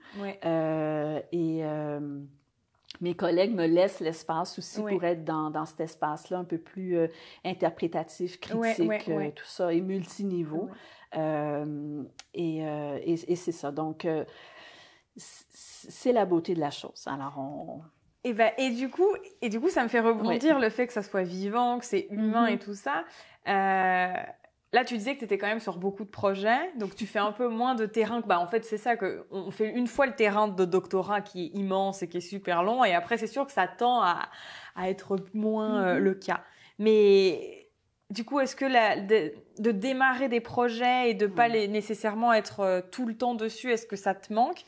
Et surtout aussi, comment vous avez vécu les projets avec la pandémie, par exemple? Le fait d'être en webcam plutôt qu'en vrai. Quand déjà, tu as peu de moments de terrain, puis même tisser des liens avec les gens. Comment ça a été à ce niveau-là? J'ai été en déni pendant plusieurs mois. Donc ça va, ça a duré longtemps, ça t'a permis de t'ajuster. Ben, c'est qu'à un moment donné, tu vois tes collègues s'ajuster. Puis toi, tu vois que tu es toujours là. Puis tu dis, ah, ça me tente pas vraiment. Tu sais, moi, c'est les gens, tu sais, c'est le lien, le contact, voir les tout gens. ça. Ouais. Mais mes collègues aussi, même comme sociologue, c'est aussi le lien humain, tu sais, qui compte. Mais tu sais, on en fait un peu notre marque de commerce. Oui. Non, mais c'est vrai. Alors, c'est ça. On a été en déni, en réorganisation pendant plusieurs mois. Okay. Mais c'est aussi que on avait à faire face à une structure administrative très lourde au niveau de l'éthique à la recherche. Ouais. Je dis pas qu'ils ont tort, là, non, mais tout le monde a suggéré ça. Ouais. Donc, il a fallu comme aussi réfléchir sur, bon, comment on s'y prend, ne serait-ce qu'au niveau des protocoles, pour s'assurer que la personne répond librement, qu'on puisse avoir une signature en bonne et due forme. Je suis vraiment dans la mécanique, là. Mais en même temps, il y a quand même une partie qui est mécanique indirectement. Donc, comment on fait pour enregistrer, pour la qualité, etc. Moi, je ne veux pas enregistrer avec le Zoom parce que je trouve que c'est... Mais même l'anonyme. Ouais. Puis ça peut impressionner aussi les gens. Quand on voit la petite lumière rouge. Puis là, qu'on est obligé de cliquer, sinon ça... accepter. Puis, avec les failles de sécurité qu'il y a eu, toutes ces inquiétudes-là. Donc, c'est ça. Pendant plusieurs mois...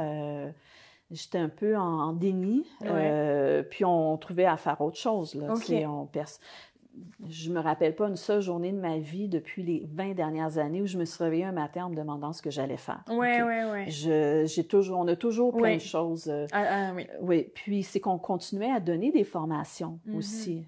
Donc, les recherches qui étaient déjà entamées, on continuait à former, on continuait à écrire. Donc, ça, fait que de donner les formations en ligne, que ce soit à l'université ou que ce soit avec les partenaires du milieu communautaire, ça m'a comme appris un peu à démythifier. Puis aussi avec d'autres collègues, de voir, puis on s'est vraiment questionné entre nous dans les équipes, comment on fait pour mettre de l'émotion à travers cet écran-là, à travers cette lumière.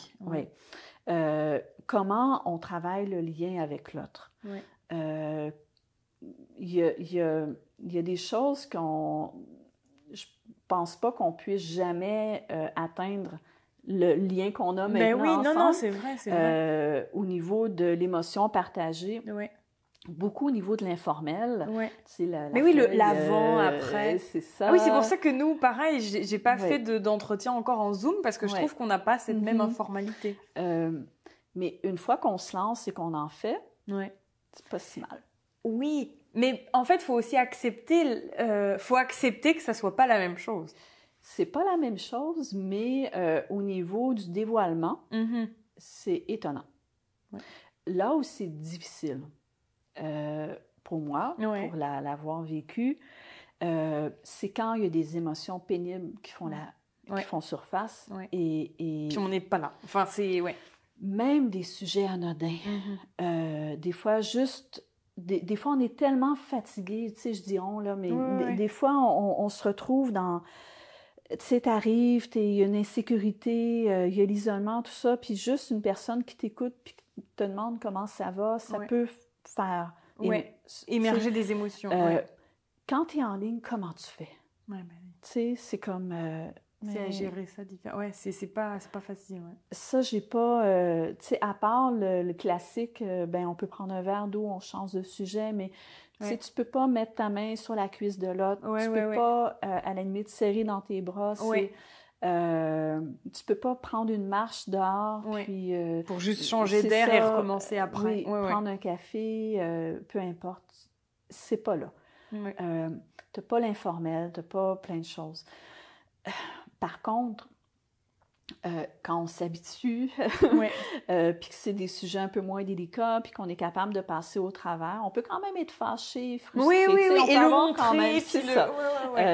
Mais pour moi, là où c'est dur, c'est la tristesse, puis c'est la connexion plus émotive, parce que t'arrives, puis t'apparais, puis tu disparais. C'est pas...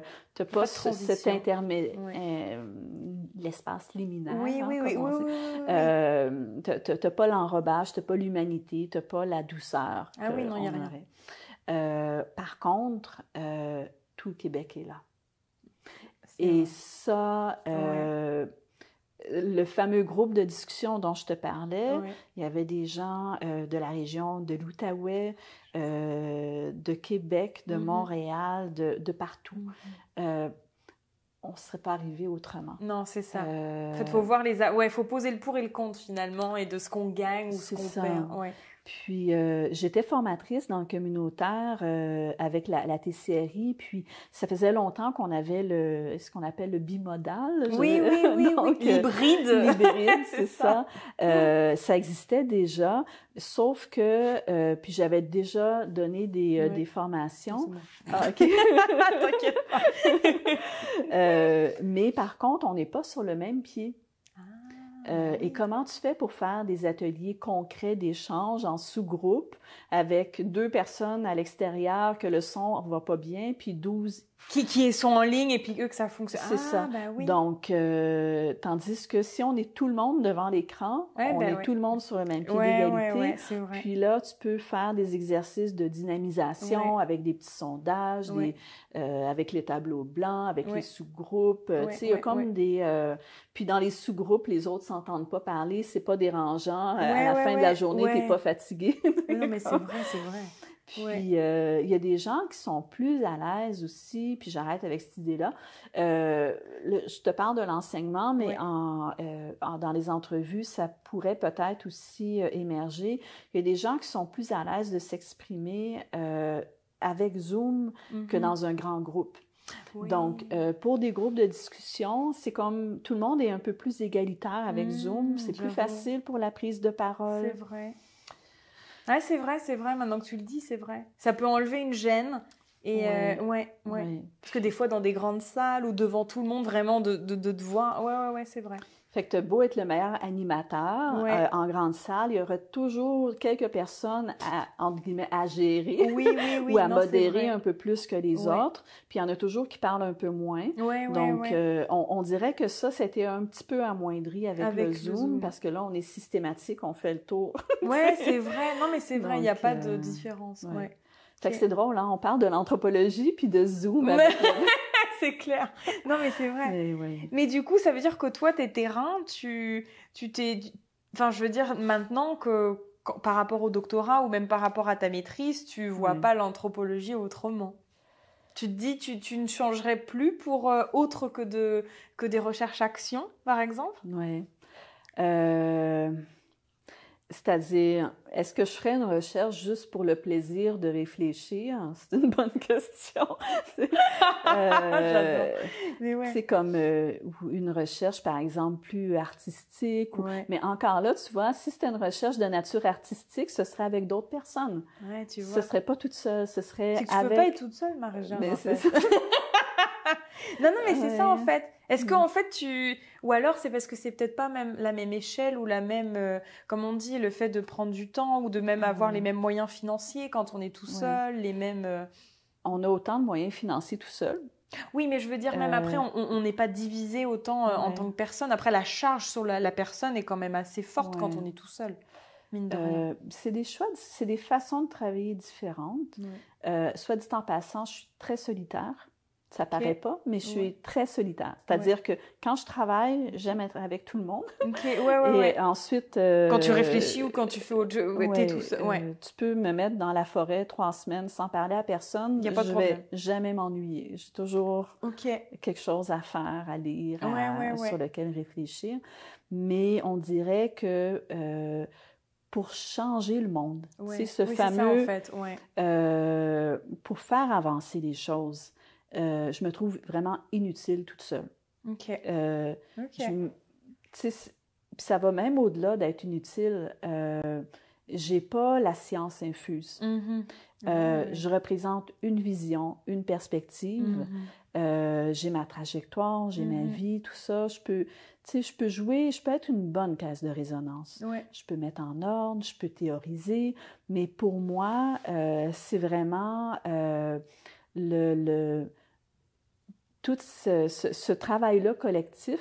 Qui fait que tu changes les choses. C'est ça. Ouais. Qui fait que je change pas, mais qui fait que les choses changent par un effort collectif. Oui. Et puis après ça, il y a le changement à petite échelle puis à grande échelle. Je vais toujours me rappeler, encore une fois, de Marie-Claire Ruffagari, qui, tu sais, à un moment donné, qui m'avait vraiment inspirée en disant, bien, c'est une personne à la fois. Donc, c'est qu'à un moment donné, il faut aussi baisser la barre de vouloir changer le monde. C'est encore comme mon objectif. Il est trop haut, mais il faut doucement de dire que tout le monde soit heureux, que tout le monde mange à sa faim, que tout le monde soit respecté dans sa différence, dans sa diversité, que tout le monde puisse trouver des chemins pour se sentir valorisé, pour trouver un équilibre, pour sortir de la précarité. C'est toutes ces petites choses-là. Je pense pas que toute seule, j'arriverais à grand-chose. On le fait à petite échelle, dans le sens que puis encore là, on est loin de la coupe aux lèvres, mais on essaie, quand c'est possible, de faire des contrats un peu plus stables pour les équipes de recherche. On cherche à être cohérent, à embaucher des assistants de recherche, parfois qui ont moins d'expérience, qui peuvent s'émanciper dans le processus. Mes équipes sont toujours très diversifiées.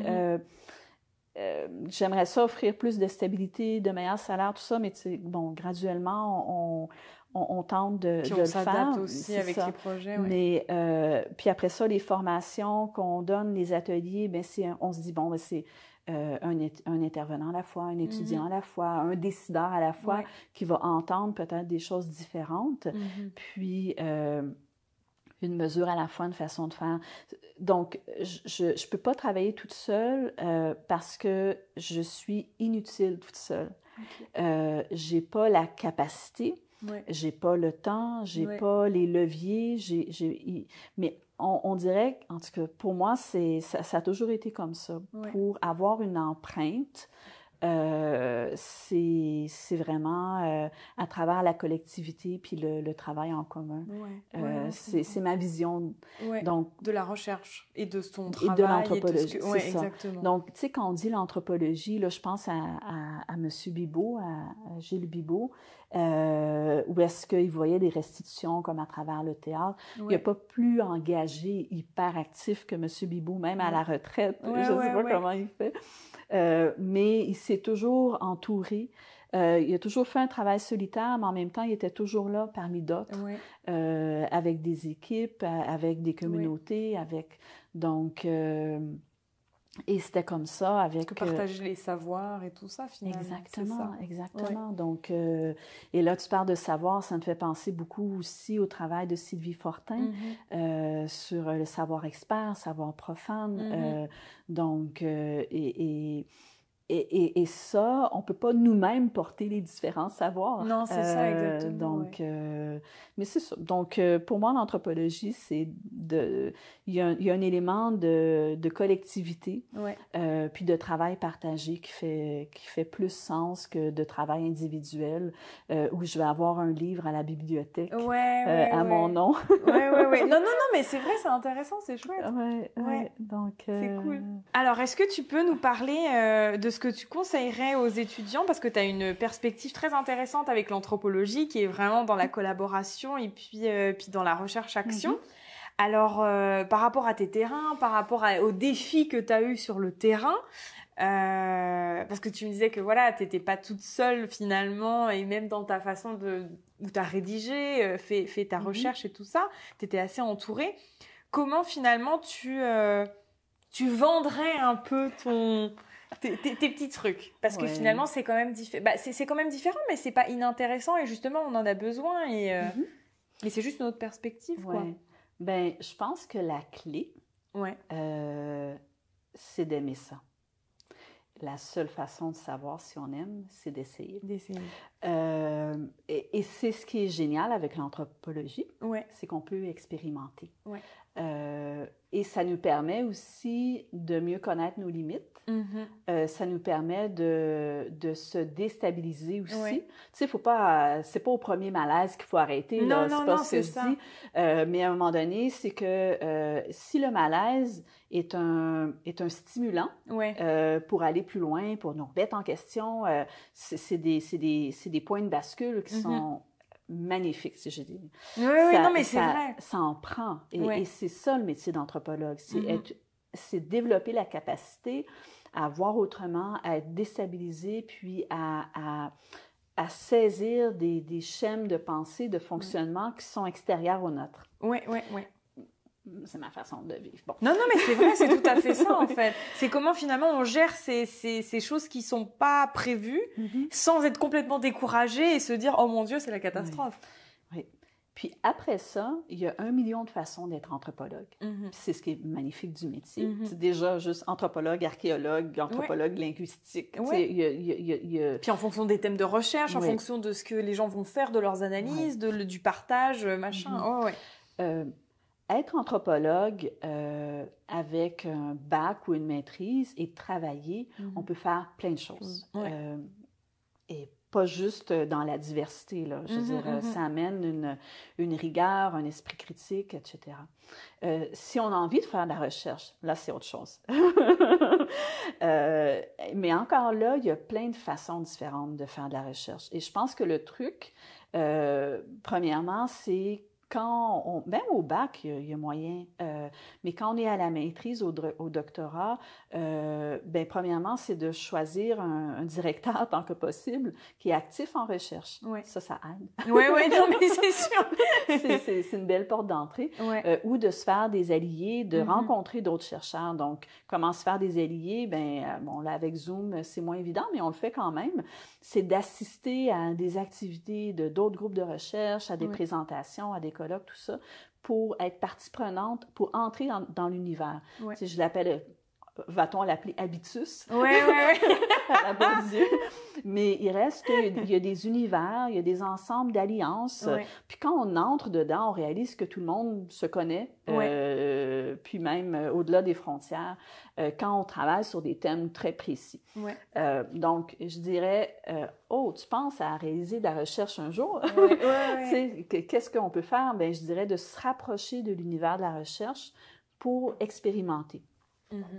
Pour côtoyer d'autres personnes, pour voir si ce qu'on présente, ça nous interpelle. Puis ça permet aussi de voir un peu les façons...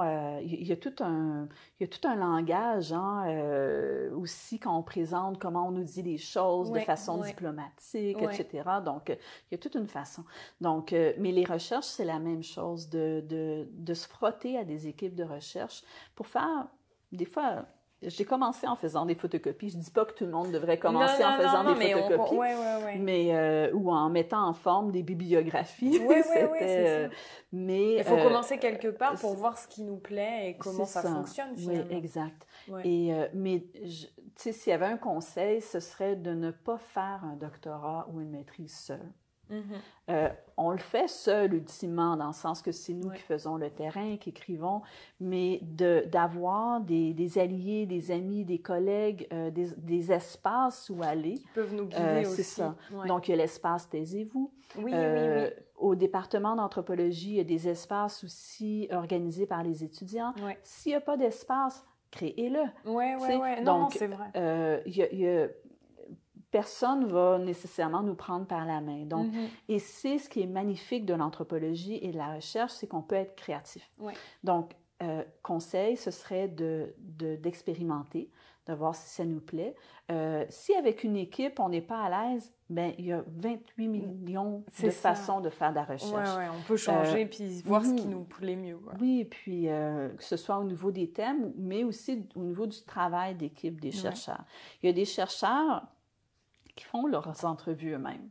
Ouais, c'est vrai. Moi, il y a certaines recherches que je fais la moitié des entrevues aussi. Ouais. Pas tous. Ouais. C'est comme non, mais c'est ça. Ouais. Donc, il y a différentes façons de travailler en équipe. Puis tu formes aussi des gens, donc en fait, c'est aussi leur laisser l'opportunité d'apprendre et de faire les choses. Ouais. Puis, il y a des recherches universitaires, il y a des recherches actions, il y a des recherches communautaires, il y a toutes sortes de façons aussi.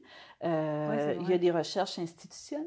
Il y a des chercheurs à Statistique Canada, au ministère de l'Immigration, à la Commission des droits de la personne et de la jeunesse, à l'organisme Coxida. En fait, ça dépend vraiment de ce qu'on aime et de ce qu'on a envie de faire après et où on peut s'impliquer finalement. Mais entre la pensée abstraite et le concret. Et puis, c'est ça. Donc, je dirais entrer dans les espaces, mettre la main à la pâte, collaborer, s'impliquer. Là, moi, je suis beaucoup pour l'engagement, mais tu sais, si un milieu qui nous intéresse, qui est moins près de nous pour toutes sortes de raisons, se réserver du temps pour mieux connaître le milieu de façon intime. Donc, là, je parle d'un engagement peut-être plus bénévole, mais d'être présent le soir quand il y a des événements, de faire du tutorat, je ne sais pas, n'importe quoi. Non, mais c'est vrai. Mais sinon, on reste avec un point de vue très théorique. Puis moins organique. Exactement, Donc, même en étant chercheur comme moi, très cartésien dans la façon... Oui, mais il y a quand même des moyens de... C'est ça.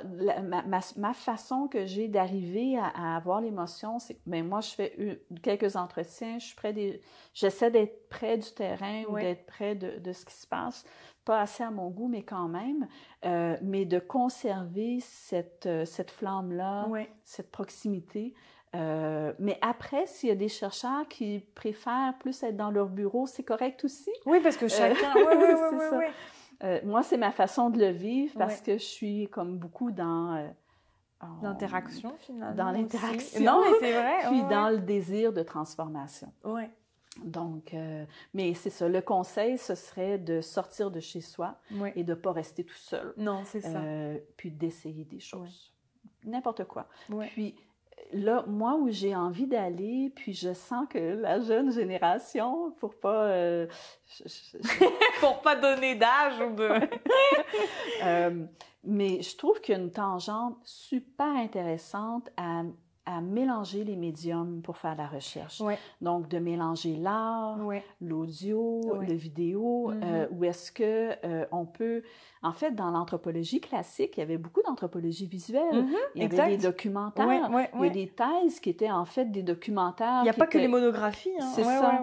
Donc, pourquoi pas? Exactement. Alors, et j'ai vu plein de méthodes super intéressantes, vraiment novatrices, où est-ce qu'on suit les personnes dans la ville, on fait une cartographie visuelle, sonore. Donc, tu sais, je dirais... De nourrir cet intérêt-là et de nourrir cette idée qu'on peut faire les choses différemment si on a envie. De se donner la marge de manœuvre. Puis s'outiller et s'entourer des personnes ou d'autres choses qui peuvent nous permettre d'aller dans cette perspective. De ne pas penser qu'être anthropologue, c'est entrer dans un moule. Et de juste faire ça ou de juste ce qui a été fait. Exact. Et moi, j'ai envie, puis j'ai pas toutes les capacités communicationnelles pour aller dans l'anthropologie visuelle ou quoi que ce soit. Je compte sur mes nouveaux collègues pour prendre la main, la relève. Mais je me dis, ça fait d'autres façons d'être anthropologue. Avec d'autres médiums, d'autres médias de communication. C'est une autre façon de passer un même message. Sauf que du coup, les publics vont être différents et c'est ça qui est intéressant. Non, c'est vrai. Non, mais c'est vrai. Mais même ici, avec le podcast, avec cette chaîne YouTube, c'est ce qu'on veut faire. Que l'anthropologie soit accessible même aux gens qui ne sont pas anthropologues. Donc, c'est cool. Mais non, l'anthropologie, c'est... En fait, moi, je ne changerais pour rien au monde de discipline. C'est vrai. Mais alors, et un ouvrage qui t'a marqué ou qui t'a... Je sais pas, qui t'a aidé même sur le terrain ou qui t'a permis ou même confirmer que tu étais bien là? Il y en a beaucoup, en fait. Alors, si tu en sélectionnais un ou deux, Marie-Jeanne. Mais je dirais que ce qui m'a beaucoup influencée, c'est de lire, de rencontrer et de côtoyer des chercheurs que j'admire. Ah, OK, ouais, c'est donc, vrai. J'ai commencé comme ça. OK. Puis je pense que ça m'a... ça continue encore de m'inspirer. Deirdre Mentel, je la relis chaque année. OK. Plusieurs de ses articles. Gilles Bibeau. OK. Il y a un article que je lis 2 fois par année depuis 8 ans. Okay. 2 fois par année, c'est vrai? C'est lequel? Faut que tu nous le dises. Je te l'ai envoyé. Ouais. C'est sur en fait, c'est une réflexion politique, philosophique sur la place du chercheur dans la cité. Ah, génial! Qui est un chapitre de livre, en fait, de l'ouvrage de Francine Saillant. D'accord. Sur l'anthropologie. Donc, trop bien. OK. Les articles de Sylvie Fortin, ses recherches. Victor Piché m'influence énormément. Il est très Je lis tout ce qu'il publie, presque. Oui, excellent. Donc, il y en a plusieurs. Francine Saillant. En France, j'aimais beaucoup, et là, c'est le côté un peu plus théorique, les échelles, toute la question des échelles d'observation en anthropologie. D'accord. Et là, évidemment, j'ai perdu le nom de l'auteur qui est noté dans mon sac. Ça va revenir tout à l'heure, parce qu'on a parlé de tellement de choses que mon cerveau va exploser. J'ai Jean-Olivier de Sardan, mais lui, c'est plus pour... le côté méthodologique, le côté méthodologique, réflexivité du chercheur, rigueur du terrain, et la beauté du terrain aussi. Je ne sais pas pourquoi j'ai perdu son nom, mais c'est pas grave. Si on fait une pause clin d'œil, je vais sortir ma fiche tout à l'heure. Mais c'est ça. Mais tout ça pour dire qu'il y a beaucoup d'auteurs actuels, vivants, toujours, c'est ça. qui m'influencent et continuent de m'influencer. Et ce que j'ai beaucoup apprécié en les côtoyant, c'est que on voit que certaines choses... certains constats, certaines réflexions théoriques, philosophiques perdurent dans le temps. C'est ça que j'allais demander, et d'autres se transforment. OK. Et d'autres, les auteurs eux-mêmes peuvent avoir une portée réflexive sur leurs anciens écrits. Okay. Je pense à M. Piché, à Victor Piché, que j'avais rencontré un jour dans le cadre d'une conférence, qui avait dit, puis ça m'avait énormément touchée parce que c'est quelqu'un que j'admire, qui avait dit ça, c'est ce que j'ai écrit il y a 10 ans. Je vois plus les choses de la même manière aujourd'hui. Ah, ça c'est bien de... Non, mais c'est bien aussi de le dire et de l'admettre que des choses changent aussi. Oui. C'est dans le sens que c'est encore très pertinent ce qu'il fait, mais c'est vraiment, on est dans la nuance, dans de la perspective, puis aussi le contexte sociopolitique qui change. Nous-mêmes, on peut transformer également. Et en anthropologie, on mise beaucoup sur la réflexivité de la personne. Oui. Et cette réflexivité-là, si elle ne nous amène pas à nous remettre en cause de temps en temps, mais à quoi elle sert? Et ça fait le lien avec ce que je disais. On apprend quelque part à ne pas se positionner comme expert et à se remettre en doute nous-mêmes. Ça ne veut pas dire qu'on est en questionnement. Non, mais c'est surtout qu'au moins on réfléchit tout le temps. Parce que comme tu dis, l'article de Bibeau sur la place du chercheur dans la cité, justement, j'étais en train de me dire, c'est super intéressant de le relire et de voir en fonction des années et de où on se situe, même quand on fait une recherche. Parce que avant pandémie, pendant pandémie, le début, j'imagine que ça doit vraiment... Non, mais c'est ça qui est intéressant de voir que les écrits, malgré le fait qu'ils... Je ne veux pas dire qu'ils sont vieux, mais qui ont été écrits à un certain moment, qui résonnent toujours à d'autres, et malgré des différences assez quand même criantes, on va dire, en termes de temps, de quotidien, de réalité. Mais finalement, il y a quand même des bases qui sont inchangées.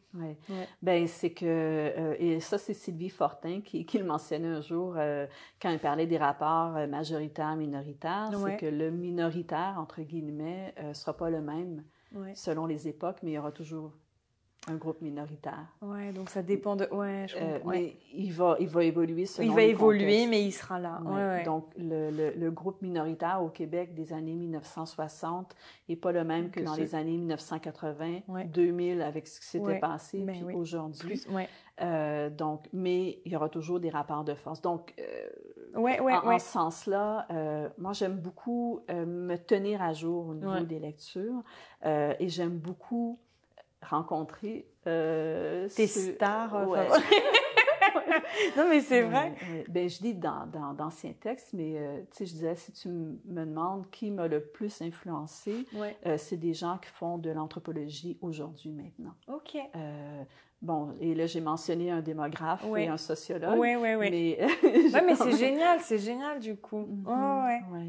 Et je pense qu'on a tout intérêt aussi, comme anthropologue, des fois, à sortir de notre créneau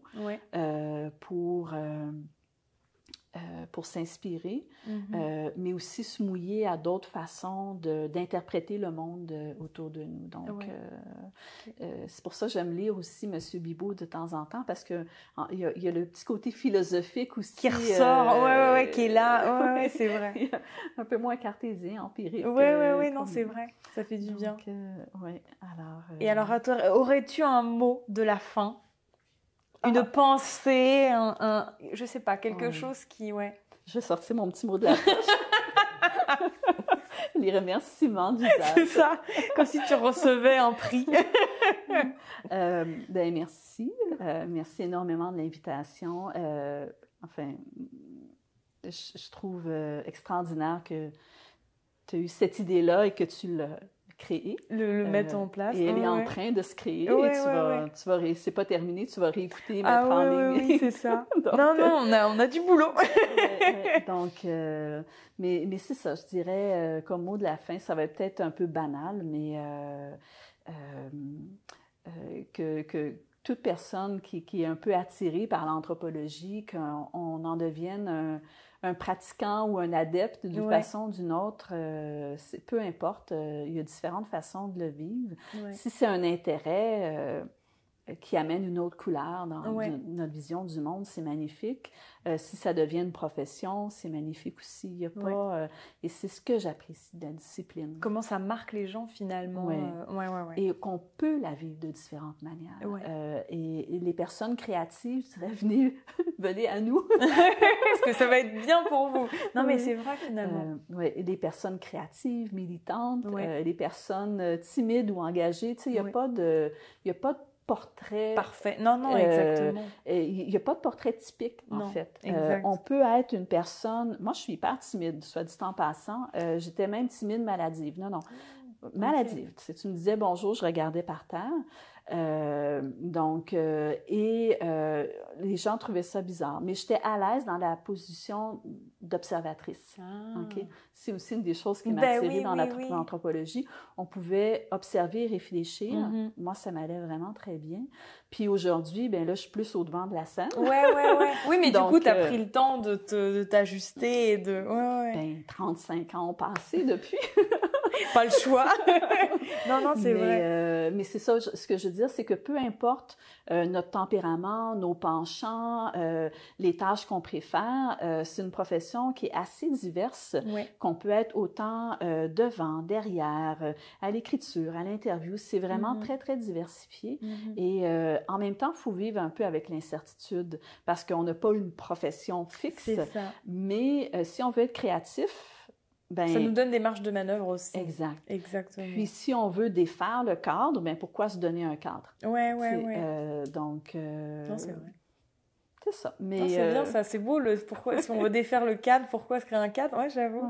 C'est un peu ça. Alors, c'est vrai. Je te remercie. Puis je dirais peut-être s'il y a des personnes, on peut me googler. Oui. Oh non, mais on va mettre tous les liens dans la description, évidemment. Puis même les personnes que tu as nommées, les personnes qui sont décédées ou vivantes, les chercheurs, les écrits. On va mettre des liens. Il n'y a pas de souci. Et même les écrits dont j'ai oublié le nom des auteurs. On va les mettre il n'y a pas de souci. Merci beaucoup à toi d'avoir répondu à cette invitation. Merci. Merci d'avoir regardé cette vidéo. Abonnez-vous pour ne pas manquer les prochains épisodes et n'hésitez pas à partager si vous avez aimé ce sujet.